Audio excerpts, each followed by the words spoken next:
Coming up next on the Passion Struck podcast. Right now, I think the mental health issues that are happening all over the world, especially with young people, the arts offer an opportunity for building, you mentioned resiliency, but also for stronger social and emotional connections. And that's super important right now. Welcome to Passion Struck. Hi, I'm your host, John R. Miles, and on the show, we decipher the secrets, tips, and guidance of the world's most inspiring people and turn their wisdom into practical advice for you and those around you. Our mission is to help you unlock the power of intentionality so that you can become the best version of yourself. If you're new to the show, I offer advice and answer listener questions on Fridays. We have long-form interviews the rest of the week with guests ranging from astronauts to authors, CEOs, creators, innovators, scientists, military leaders, visionaries, and athletes. Now, let's go out there and become Passion Struck.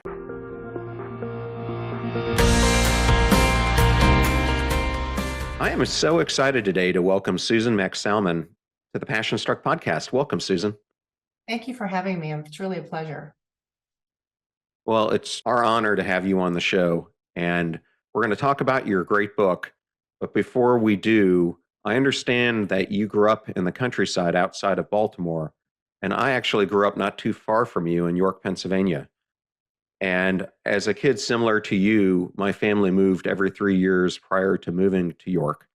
And I wanted to ask you, how did your childhood help you to become highly adaptive to change? And how has it helped you on the path that you've chosen? That's a great question. Where I currently live, I'm about a stone's throw from York, Pennsylvania. Just, you'll know this, I live on 83, right off of 83, so not far at all. Growing up in the country, I think was really important because I was in nature all the time. And I love nature. It's really my go-to place. I think it's probably the most aesthetic place. And I think it's where I really was able to hear myself think and really feel.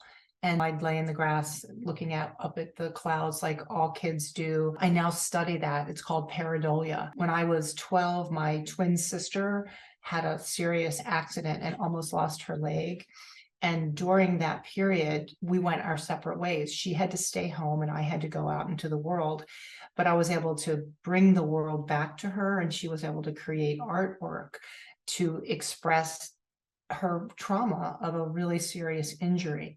And I also think that was very formative for me in seeing that sometimes words are not enough, that you can't find words to express deep feelings. And sometimes those feelings are loss and grief and trauma. And sometimes those feelings are really joyful. And I was able to see for her in visual arts, that really a way for her to really express her feelings. And that was extremely important as I moved forward.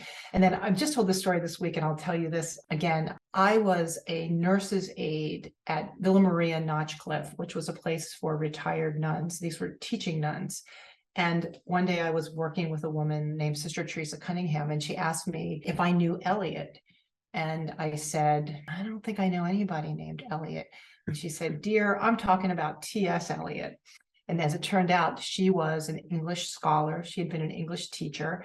And for the next 3 or 4 years, every time I had an opportunity to visit her, she would read and recite poetry to me. And I think that also was very formative in my understanding the power of language and poetry and fiction to really help us see ourselves and see the world and really understand a world that I hadn't yet been exposed to. Yeah, I think some of those things really with me today. That experience that you had with your sister Sandra has really led you to become an empathetic advocate for the arts as tools for healing, which we're going to get into today. But I did want to congratulate you on your book, which releases this week, Your Brain on Art, How Art Transforms Us. Congratulations. Thank you. Thank you. It's like giving birth to a very big baby. Well, I think before we dive into this book, it's important for the audience to understand a concept that you discuss throughout it, which is neuro-aesthetics or neuro-arts. I wanted to ask, what is the backstory for how the book was developed? And along the lines, what exactly is neuro-arts? Sure. Really, up until about 20 years ago, advances in technology didn't allow us to get inside our heads to really study mechanisms and structure of the brain in any really comprehensive ways. And around the turn of 1999, 2000, researchers that were studying the brain started to be able to come back to some of those age-old questions, like what is beauty? How do we change on these arts and aesthetic experiences? We've always known, and artists have always known, that we are transformed through arts in physical ways, in mental ways, in flourishing and learning ways, the way we bring our communities together. But we really didn't understand the why and the how of that. And so when we started to be able to really study this from a neurobiological perspective, we started to be able to gain some insights about what was happening. And I think the caveat is that there's been so many studies over the last 20 years that are now beginning to create a picture and a narrative about the complexity of the way the arts work on us. And in fact, we really are wired for art, and the arts and aesthetics are in our DNA. And it makes sense because we bring the world in through our senses.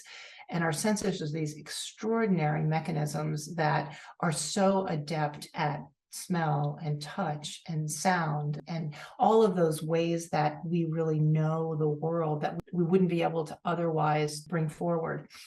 So neuroaesthetics, or what Ivy and I call neuro-arts, is really simply the study of how the arts and aesthetic experiences measurably change the body and brain and behavior. And the second part of that is how that knowledge can be translated into specific practices that advance health, well-being, learning, that really advance humanity.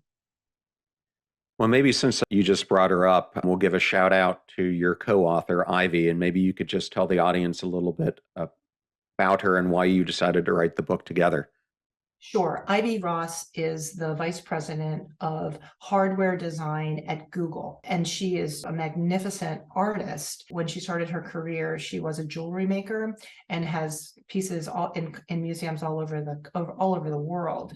She's also very interested in sound and vibration and architecture and how those things really translate into whole health.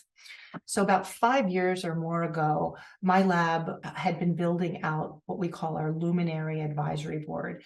And this is a board at Johns Hopkins School of Medicine and the International Arts and Mind Lab that is interested in having people that are doing extraordinary things in the arts and all the art forms, and also researchers that are doing really cutting edge research to lift up this area of neuroaesthetics.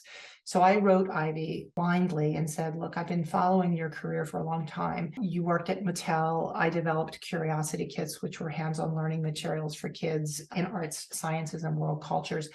And I feel like this might be something you're interested in. And within 10 minutes, she wrote back and she said, I'm very interested in this. As an artist, I've always known, but I'm fascinated to understand the science of this. So we just scheduled a call for 30 minutes, and it ended up being a 2+ hour call where we instantly connected. And by the end of the call, we were finishing each other's sentences. And she asked if my husband and I would like to come out to meet her and her husband in Mill Valley when we were in San Francisco. So we did, and we planned together a salon at her home to bring together researchers and artists to talk about this idea of the arts for health and well-being. About the same time, I was beginning a project called the Neuro-Arts Blueprint, which is a 5-year plan to really build this field of neuro-arts globally. I was partnering with the Aspen Institute to be a thought partner in how to think about what does it mean to build a field, and how do you do that in all the different levels in research, practice, policy, funding. And Ivy said, let's do something at my house to bring people together to just start to kind of kick the tires on how we would approach something like this. So we wanted to do an icebreaker, some way to, these people didn't know each other. And so we asked the question, have the arts ever impacted your life in some way? And I shared the story of my sister. And hours later, people were still telling extraordinary stories about themselves, about their children, about their parents who might have had Alzheimer's, about homes that they built that really changed their lives. And it was really profound. So as we were cleaning up, I said to Ivy, I've been wanting to write a book, a general public book, where we can start to share this information because it's not freely known. Academia usually produces papers and we'll go to conferences, but this is accessible. This is immediate. It's everywhere. It's humming in the shower. It's doodling. It's all these things that we can do today that are not about proficiency, but about process. And she's like, I said, would you like to do this with me? And she said, this is the book I've been waiting for. So that really launched our journey. And it's been over 4 years that we've been working on this and have interviewed now over 100 people in the book to really try to tell this very big, gorgeous story. Well, I love that you bring up so many things that you can do that people don't normally consider being forms of art. Because I think when people think of the arts, they think about two-dimensional or three-dimensional art forms, such as painting, pottery, or sculpture. I know for me, for a very long time, I didn't think I was artistic or creative at all. But I play percussion, and that's an art form. I do a lot of creative writing, and obviously that's an art form too. I think podcasting is also a form of self-expression, and it allows others who come on the show to express themselves as well. But for the listener who may not understand all the different ways that they can incorporate art into their life, what are some examples of some surprising aesthetic experiences that people might have access to and not even realize it? So that's such a great question. I think that we sometimes become so transactional that we forget that there's so much aesthetic life all around us. And one of the things that we talk about in the book is just imagine a day where you opened up to the possibilities of your sensorial systems bringing the world in. And there's research done by a woman named Dr. Garija Kamal at Drexel University, where she was able to show, and this is one of my favorite pieces of research, and it's myth busting, is that you don't have to be good at an art form. You don't have to be talented for it to have significant impact. And I love that because I think it frees us to just dance in our living rooms, to be able to sing at the top of our voices in the car, to be able, as I mentioned, hum in the shower, to be able to draw without feeling that you're not quote unquote talented. I'm a collager, and I also write really bad poetry, and I sing really off key, and I do it often, really daily, and I get such enormous pleasure. And it's not only pleasure in terms of reward and dopamine, it's really insight. So when I collage, I'm able to understand how I'm feeling because sometimes words don't come, and because you're not ready, your feelings are not ready for words. You haven't been able to process that. And so I'll collage, and then I can look at something and I can understand what I'm feeling, for example. Or when you think about poetry and metaphor and symbol, poetry, it turns out, you actually activates a very similar part of the brain that listening to music does. And that makes sense to me because of rhythm and rhyme in many types of poetry. You can tie back these very simple things that you can do every day. You probably know folks that are knitters or crocheters or are using handcrafts. It turns out that handcrafting lowers cortisol and reduces the stress hormone cortisol. And it also lowers anxiety and these kinds of using our hands to be able to kind of knit our lives together. Those are just some examples of some of the very easy things that you can do. And I should also add taking a walk in nature. We also know that just 15 minutes in nature also moves us into equilibrium and balances our nervous system. So nature is totally a very easy way to begin to think about an aesthetic experience. Yes, and it absolutely reduces your stress levels. I do it all the time, and I can't tell you how many behavioral scientists I've had come on the show and medical doctors who talk about the advantages of doing something as simple as that.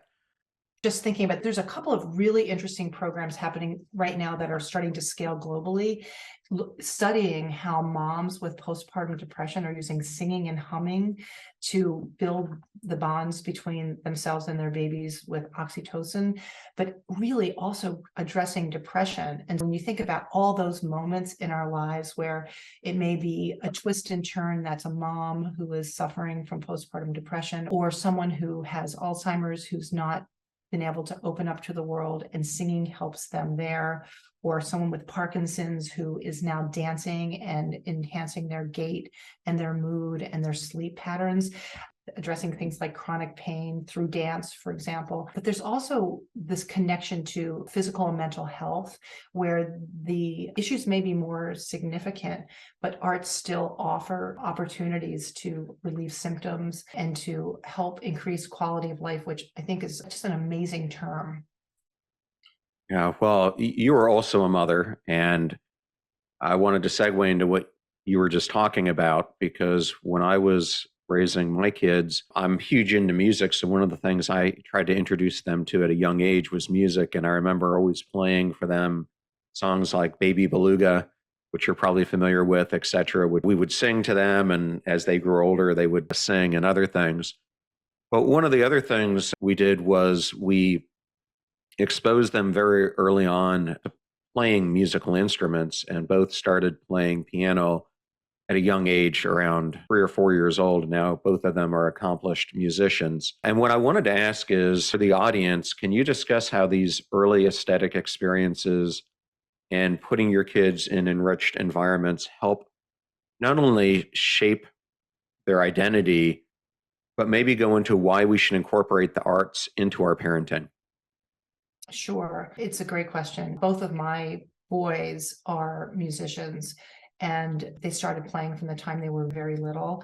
And that has been something that's followed through their lives. So I totally appreciate your parenting story. If you pull back a little bit and you think about the fact that we are born with 100 billion neurons, that we are wired to make connections of those neurons. And so when creating synapses and creating infinite trillion numbers of synapses and neural pathways, all of that lays the neurobiological framework for our ability to learn and create and manifest throughout our life. And that starts from the time we're born. So it only makes infinite sense that we would want to create environments for our children that are sensorial, that are novel, that offer surprise, that offer the opportunity for safety, but also for the space to be able to test and learn and try out new things. And so there's folks that talk a lot about childhood trauma and neglect and abuse. When you are in a situation where you don't feel safe, you're not able to learn because you're neurobiologically, you're really in a fight or flight or hold freeze mode. And in these environments that are safe and enriched and where children can explore and learn. And certainly tactile experiences like painting or drawing, movement, where you're really looking at kinetic growth and synaptic. And we know that dance is actually incredibly powerful for building neuroplasticity. Interestingly, playing music, we know now, increases synapses and gray matter to support cognitive skills. Arts support emotional resilience in children and adolescents. Performing arts, whether you're the maker or the beholder, increases perspective taking. It's also vital for what's called executive function, which is kind of the conductor in the brain. How do you organize things and how do you put them together? One of the things I love about this book is that we debunk some mythology around how we think about art. So for kids, often we think, oh, that child is an artist, but they're not very organized. Well, it turns out that artists are among some of the most highly skilled people with executive function because they have to understand process. What comes first? What comes second? How long do you have to wait?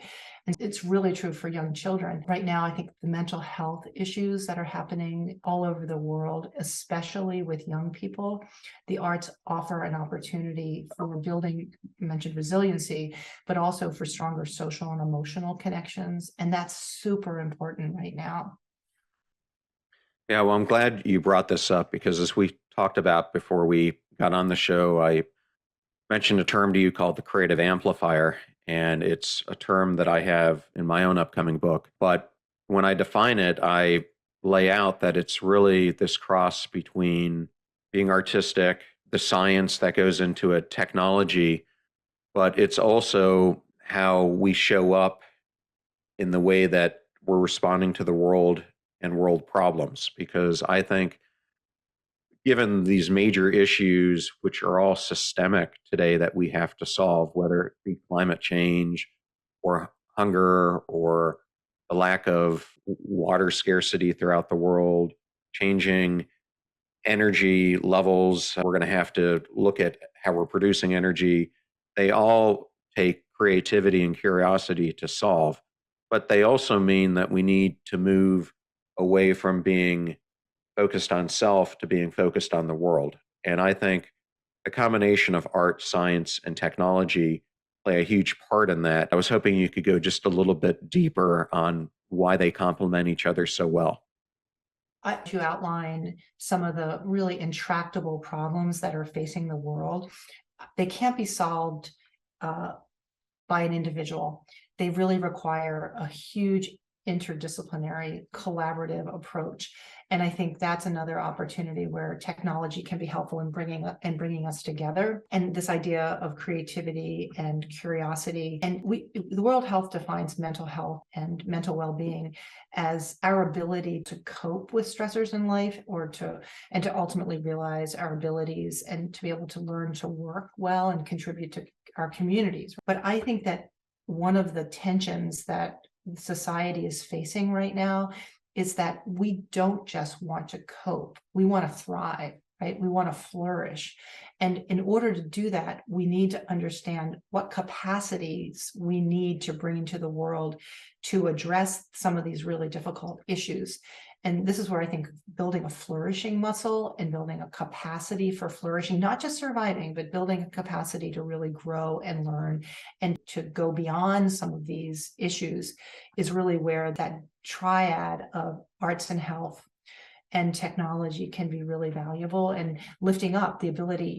When you think about an individual versus a collective, awe is one of those human phenomena, awe and wonder, where we start to see that we're a piece in a much bigger universe. So the ability to be able to bring awe to the world to really pull together is another opportunity where I think the arts can be super valuable. Yeah, well, now you're bringing up self transcendent experiences. And I think when people experience these, the most common one is the form of awe, because it's the one that can most regularly happen in our lives, whether it's seeing nature, looking at a great piece of artwork that we see that has that overwhelming feeling about us. But I think science is now teaching us a lot more how you enter these states of self transcendence. And this is one of the things that Johns Hopkins is at the forefront in their laboratories, where they're even looking at how psychedelics impact how you get into the states of altered sense of meaning. And I know they're also studying it at Columbia University and many others. How do you think arts and neuro-arts in particular can help you experience awe more in your life? Because I think there's so many benefits from that experience. So you mentioned the Johns Hopkins Center for Consciousness and Psychedelics, and our lab is actually doing a really interesting project with them right now. So there's a concept called set and setting. It really is how you prepare for a psychedelic experience. And in a psychedelic experience, what is that setting? How do you integrate all of the feelings and emotions that arose? And so we're partnering with those folks right now with a researcher named Fred Barrett to initially to look at music and playlists, and are the types of music in certain cadence that work most effectively for people who are having the psychedelic experiences in a clinical setting. And we're looking at multiple ways of experiencing those playlists. And one of the things that we think is that music may actually activate some of the similar neural pathways that psychedelics do. And it might also trigger you to come back into that psychedelic insight state without the use of psychedelics after you've had that experience. Also, what are the textures in a room? What's the cultural significance of a set and setting space? We are cultural beings, and not all spaces feel the same to each of us. I think that's another thing that we've really seen lift up with the arts, is that individual preferences, life experiences, childhood experiences, even genetics make a huge difference in the kind of arts that are most effective for you. So we're looking at that in the set and setting work as well. But set and setting happens everywhere, right? Your home is a set and setting. Your workplace is a set and setting. Your community is a set and setting. Art creates culture, and culture creates community. Then community creates humanity. So all of those things that we bring to those spaces really make a difference. And I think set and setting is a kind of a tidy way to think about enriched environments wherever you are, and how do you create those spaces. Well, I should have asked you this much earlier in the interview because you brought up your lab several times now, but can you discuss Johns Hopkins International Arts and Mind Lab, known as IAM, and how your work is helping create and nurture that space for collaboration and engage curiosity that we talked about earlier? Sure, we're all about collaboration and interdisciplinary thinking. Our lab is housed in the Peterson Brain Science Institute in the School of Medicine, which you might think is a really crazy place to talk about arts and aesthetic experiences. But we had a donor in the early 2000s who said, I think that the arts can save the world. And I happen to agree with her. And so I was invited to help build this program. And what has been extraordinary is when we first started out, there are arts and health programs around the country. There's some wonderful programs, but there hadn't been a way to really pull back and say, how do you translate research into practice? And how do you then take that practice and be able to move it into the community and understand how and why it's effective? And then how do you scale that and disseminate it? And so over the last 15 years, that's really what our lab has been focused on, is that we developed something called the impact thinking model, which is a process to create interdisciplinary work around an art form. And we're agnostic to the art form, and we're agnostic to the problem that we're trying to solve for. But it's a process to be able to understand how to use different types of research methodologies to understand an art form within the context of a problem, and then how to scale that and how to evaluate it. So we work in lots of different subject areas with lots of different kinds of art forms. And the one I mentioned with set and setting is just one that we're doing. I mentioned the Youth Mental Health Project. We're working on that. We're also doing a really big project right now on intentional spaces. So how do you design these enriched environments, whether that's in healthcare or education? And this neuro-arts blueprint project came out of the work that we're doing in the lab and thinking, the time is right to really try to coalesce a field. You might think of bioethics or climate change or women's health as relatively new fields. Neuro-arts or neuro-aesthetics is a new field. And we're really trying to lay down the underpinnings of what are the foundational pieces that you need to have in place in research, in practice, in education, and policy and funding, to have the arts be a mainstay in medicine and in public health. So that's kind of the stuff that we work on, and it's a really fun lab. And I always say it's a small and mighty team. Where I see the growth of this field is, and the growth of our lab is, in young people. They're so much interested in the integration. I mean, young people come to this so naturally, integrating all of these different fields and health and arts and technology, and they do it so naturally. I think they were born into it, and that's super exciting for me. Well, I love a ton of what you just brought up. Given that this show is all about how you create an intentional life, I created Passion Struck because as I thought about this topic, I think about Disney, and Disney is trying to create the happiest place on earth.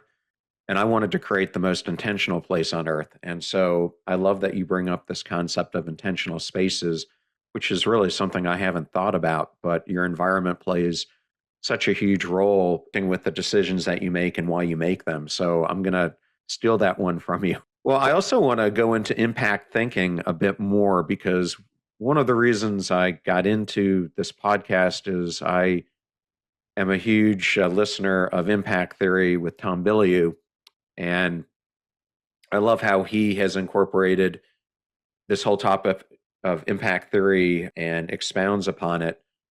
But you just brought up impact thinking, and I was hoping that you could elaborate on what does it mean and how does it work? Because a listener might not fully understand its importance. Sure. So impact thinking is a scientific framework or model for how to study the arts. And you think about the scientific method that researchers use in basic science. Think about this as the form of scientific method to study the arts in a very generative way. And that has not really been something that's been well articulated. Different fields, so public health have approaches and methodology. Basic science has its own scientific methods. Cognitive science or education learning models exist. But there has not been a way to really think about a framework to study the arts and to think about research on the arts, but then how do you bring that into practice? How do you apply that and scale it? And so the impact thinking model is a 9-step process. And it includes being able to clearly articulate what problem are you solving for. And as I mentioned, we're agnostic to the problem. It could be in education, it could be in healthcare, it could be in public health, it could be at an individual level. But the key is to really be able to identify what problem we're solving for through the lens of the arts. And to do that, we put together a highly interdisciplinary team, including people with lived experience, including people that are going to be recipients or partners in the delivery of whatever that problem-solving experience might be. Then we look really carefully at what do we know about this field and these art forms, and I call that collaborative discovery. And in collaborative discovery, it's broad and wide. It may be interviews, it may be a literature review, it may be a survey, it may be going out and doing a field test, but blowing out this idea of how do you understand from different fields, potentially what use cases you might be able to bring into understanding what you're trying to solve for. And that's a very iterative process and highly collaborative. I'll just say that a lot of times we talk about collaboration, we throw that word around. True collaboration is really hard to do. And so we've really focused on trying to understand and create the environment, the intentional environment for letting every voice at the table be equal and not have it be hierarchical. And then the third step is a hypothesis. What do we think is going to happen here and what do we think we can do? Then we design a research model, and it can be multiple ways of knowing. It may be qualitative and quantitative. It may pull in work that is causal, or it may be something that we are really just trying to understand in a laboratory setting or in a physical setting. And then we do the research, we evaluate the research. We may redo the research, which is step 7, because we've learned something and now we want to go back and we want to understand something a little bit more. And then step 8 is dissemination and scaling. When we talk about dissemination and scaling, we're not only talking about a researcher having a paper in a peer-reviewed journal and speaking about it at a conference. We're talking about how do you really disseminate and how do you really scale this to the community that you're in. And then the last step is evaluating it and really looking at impact. Is this intervention, is this practice, is this approach really working? And then how do we iterate that? And how then we'd go back to the same spiral. The impact thinking model is actually a spiral because you're always learning, right? You can always go back and think about how to come through those steps again with the new knowledge that you gained in the initial stages of understanding it. It's a really beautiful process that shares language, that is also welcoming of all the different fields, taxonomy, and languages. And its really goal is to have change, behavioral change, physiological change, quality of life change, whatever that core goal is. The model is set up to have the arts in service of addressing and sometimes solving some of those problems.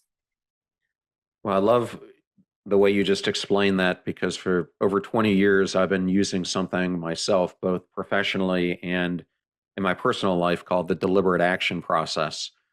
And it starts and ends with the first step, which I often refer to as being a mission angler, meaning you have to understand the problem that you, in a personal setting, are uniquely qualified to solve, which typically is some version of your previous self that you have worked through, that you can help others get through. But as you just went through the impact model, the last and most important step in the deliberate action process, and one that many people forget, is the measurement. Because if you're not measuring what you're doing throughout that process, you're not going to go into the next iteration of it with the learnings to make the adjustments into how you have to adjust your approach. So I think there are a lot of similarities between the two. Yeah.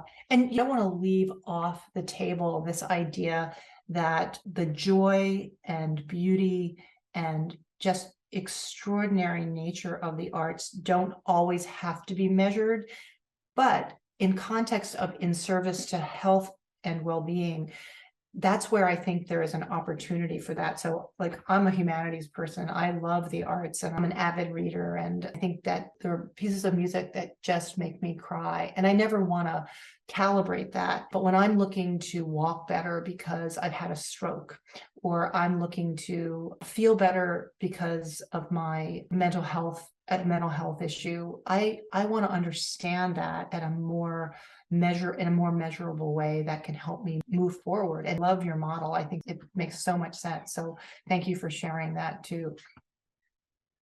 Well, I'm glad you just brought those other things up as well. I moved to St. Petersburg, Florida, where I live now from Austin.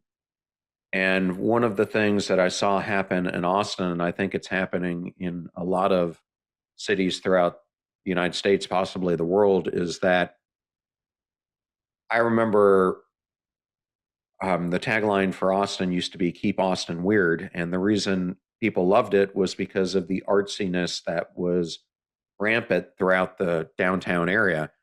But over the decade and a half that I was around the city, you started to see that get pushed further and further out so Mhm. that it's no longer permeating the core.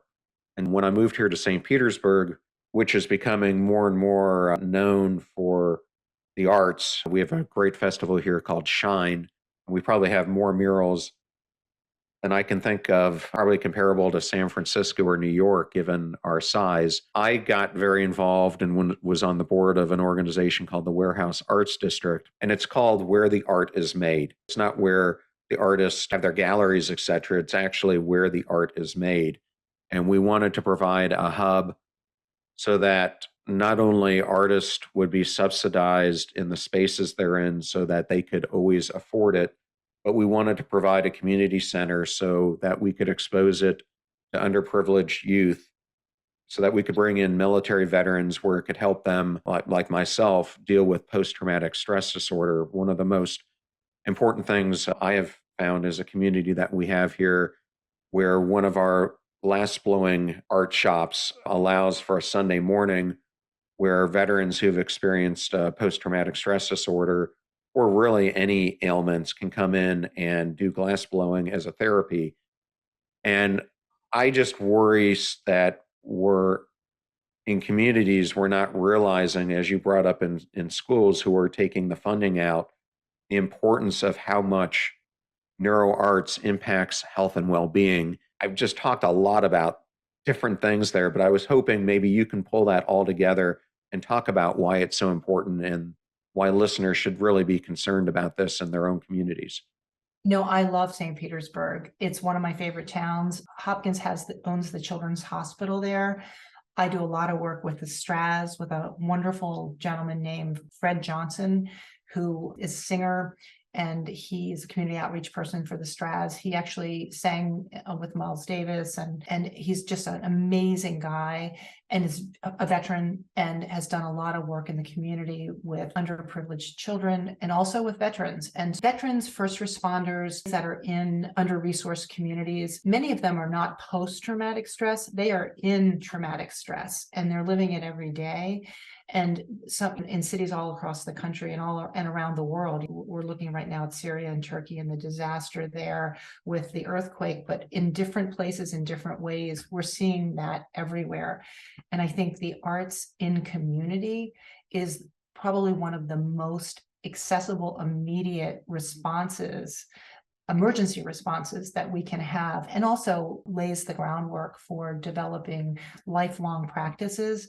So I've seen some of the glass blowing work that's being done, or the woodworking done, or the metal working done that's being done by returning vets. There's a fantastic program called Creative Forces that the Veterans Administration, NIH, and the National Endowments for the Arts started, that is now in over a dozen communities around the country, that is housed at veterans hospitals initially, where veterans and sometimes active military come to address PTSD and trauma using the arts. Their families are also part of the experience. And then when these military folks are able to leave, they move into the community. And now the communities are starting to create a circle around these veterans and their families, or active military and their families, where there are art experiences that are not medicalized, but are seen as healthy practices. In Virginia, we talk about this in the book, the fire department is actually using these arts practices to help first responders, firefighters, process their trauma or their experiences, their highly charged experiences, going into a fire, going to a car accident, and using things like doodling, using drawing, using some of these other multisensory experiences to be able to move that energy that gets stored in the body that ultimately can turn into disease out.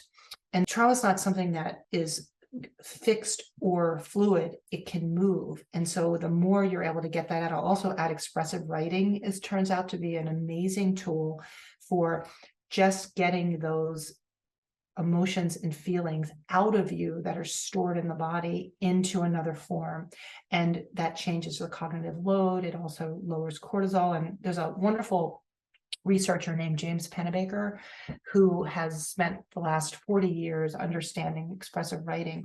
And one of the things he was able to identify is that people that share a secret in writing, not necessarily to somebody else, but get that secret. So it could be trauma, it could be shame, it could be grief or guilt, or just a sense of loss or despair, feel better when they're able to bring that held information out in some way. And sometimes they choose to share it and sometimes they don't. But I think that's a form of art that's accessible to all of us. It is. And the next time you're down here, I have to introduce you to Nicole Stott if you haven't already met her. Nicole is a retired astronaut, but she was the first astronaut to paint in space. She did a watercolor, but she started the Space for Art Foundation. And what she does is she collects art from kids now in every single country on the planet, and then she assembles it into sometimes it's spacesuits, sometimes it's other things, but she then goes and works with sick kids. She does it at the Johns Hopkins All Children's Hospital here in St. Pete that you brought up, but she also does it throughout the country, and it tries to introduce art as a way of healing for these sick kids. So I think it would be a great partnership for you as well to look into. I'd love to meet her. There are an army of artists that are so generative and so passionate and so willing and able and are already bringing this work into the communities, like weaving it throughout communities. Often they're not compensated at a level to make it sustainable for them, but there are so many things happening. And that was another thing that Ivy and I saw in putting the book together. I mentioned we interviewed 100 people, researchers, practitioners, artists, people with lived experience. And we were just scratching the surface. We tried to show exemplars of some of the ways that our bodies and brains change on these experiences in those moments that matter in our lives. But it is so ubiquitous and so beautiful. And yet I think we've left it on the table in so many ways because arts have not been valued as a have to have by policymakers and funders or sometimes civic leaders. They're seen as kind of enhancements or things that you do when you have time, as opposed to integrating the arts in every moment within your life.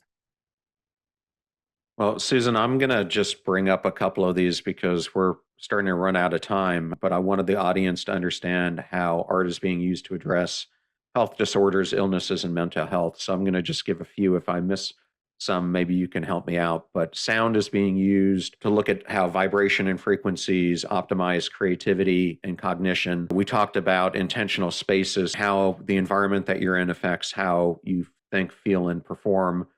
Visual arts, as we just talked about earlier, it's looking at how those are helping alleviate PTSD and existing trauma that people are facing. We talked about going on nature walks earlier and how accessing the natural world relieves stress and anxiety. We've talked about dancing earlier and how it's now helping people with improved movement, but also victims of Parkinson's disease and stroke.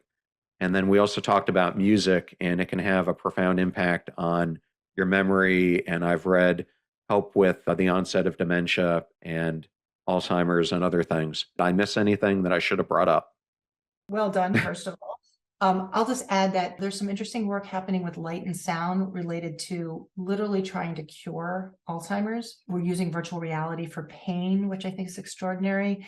And immersive experiences are starting to show up to really impact all of our sensorial experiences that really start to help us to move into other worlds that are affecting mental health and well-being in new ways that we have never really seen before. So, and I think the future of the integration of the arts for our health and well-being is very exciting.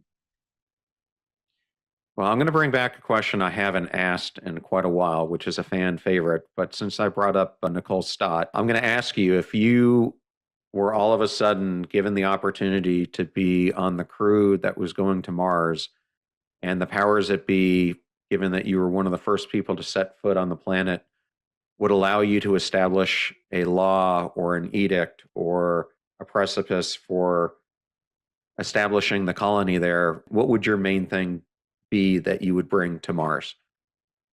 If I were the queen of Mars, I would make a rule that it was mandated that you had to do some form of self-expression every day, and that you had to have a community gathering where everyone in the community had the opportunity to share what it was they were thinking and feeling.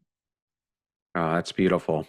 And I always like to ask this question, especially of new authors. If a listener were to pick up the book and read it, what would be one of the main things that you hope they took away from it?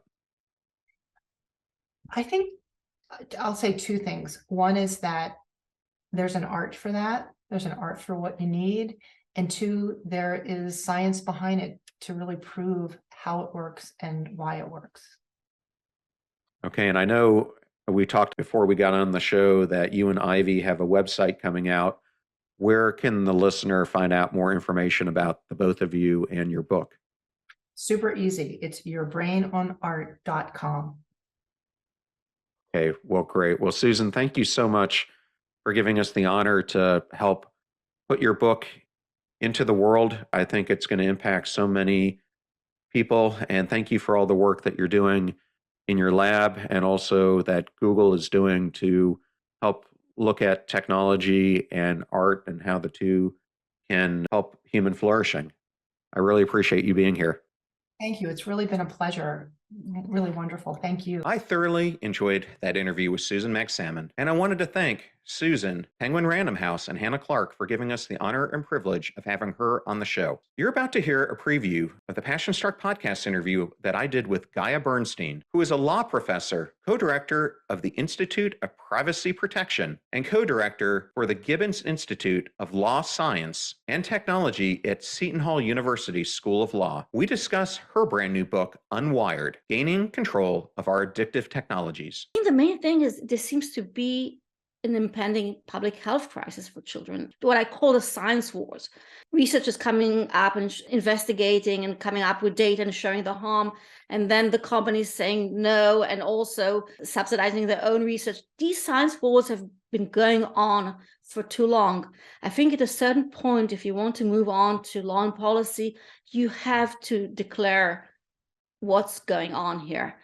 And from history, we can see that when medical professional organizations or governmental organizations say this is a harmful impact on people's health, things start changing. We don't have that.